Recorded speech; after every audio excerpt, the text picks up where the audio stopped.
السلام علیکم دوستان. افغانستان نیدرلند لوبډلې ته ماتې ورکړل. افغانستان د سیریز لومړۍ لوبه وګټل.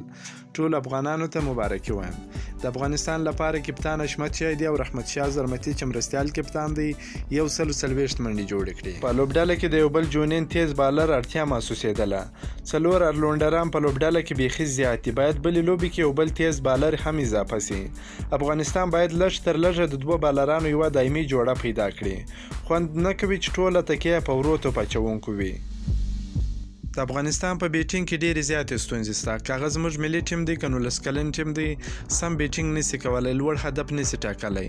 که څه هم نیدرلند د افغانستان په نسبت ډېره کمزورې لوبډله ده، خو بیا هم افغانستان کمزوري هدف وټاکي. 223 هدف یې وټاکي چې دا د نیدرلند پر وړاندې ډېر کم هدف دی.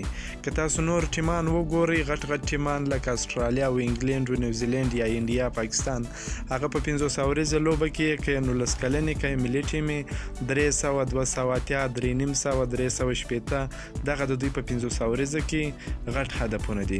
خو زموږ د هر وخت 210 200 210 190 دغه په 500 ورځو کې دغه زموږ هدفونه دي چې دا په 500 ورځو لوبه کې ډیر کم هدفونه. نن لوبه کې هم افغان لوبغاړو ښه بیټینګ ترسره نه کوي. یوازې رحمت شاه او کپتان حشمت شایدي ښه لوبه ترسره کړل. د خپلې لوبډلې په ګټه 500 هم دواړه جوړې کړلې چې د افغانستان هدف یې تر یو ځایه پورې ورسوي.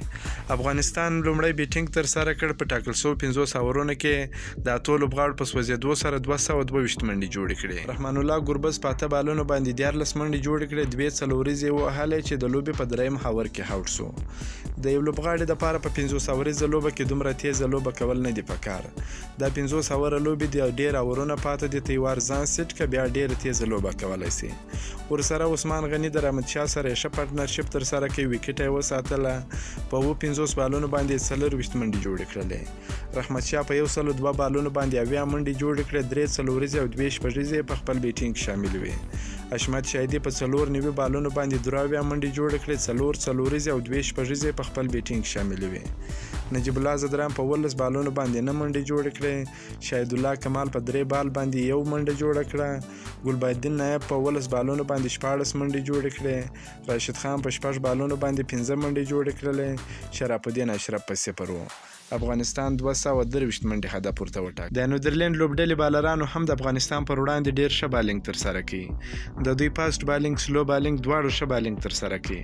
که څه هم دوی ډېره کمزورې لوبډله ده، خو بیا هم د افغانستان پر وړاندې ډېر بهترینه بالینګ ترسره کړی دی. نیدرلند لوبډله ونه توانېدل چې یاده لوبه وګټي. دوی د لوبې په 48 اوور کې د ټولو لوبغاړو په سوځېدو سره 180 منډې جوړې کړې. افغانستان دا لوبه په 14 منډو وګټل. د دوی اوپنر بیټسمن سکاټ ایډوارډز 8 منډې ترسره کړې. تر ټولو ډېرې ورپسې پایټر سیلار 22 منډې جوړې کړې. افغان بالرانو ډېر ښایسته زبردسته بالینګ ترسره کوي. یمین احمدزي په 9 اوره کې 1 میډن ترسره کوي. 34 رنز یې ورکړه. 2 ویکټې واخیستې. مجیب زدران په 10 اوره کې 1 میډن ترسره کوي. 19 رنز یې ورکړل. 2 ویکټې واخیستلې. ګلبدین نایب په 8 اوره کې 38 منډې ورکړلې. کومه ویکټ یې نه ده ترلاسه کړې. شرف الدین اشرف په 9 اوره کې 1 میډن ترسره کوي. 23 رنز یې ورکړه. راشد خان په 9 اوره کې 11 منډې ورکړلې. 3 ویکټې واخیستلې. او شاهد الله کمال بیا په 3 اوره کې 14 منډې ورکړلې. افغانستان دا لوبه په 14 منډو وګټله. که مو دا ویډیو خوښه شوې ویډیو در سره لایک کړئ. که په دې چینل کې نوی یاست د چینل هم در سره سبسکرایب کړئ. د نور تازه معلوماتو لپاره هم زموږ سره اوسئ. تر بلې ویډیو پورې د الله په امان.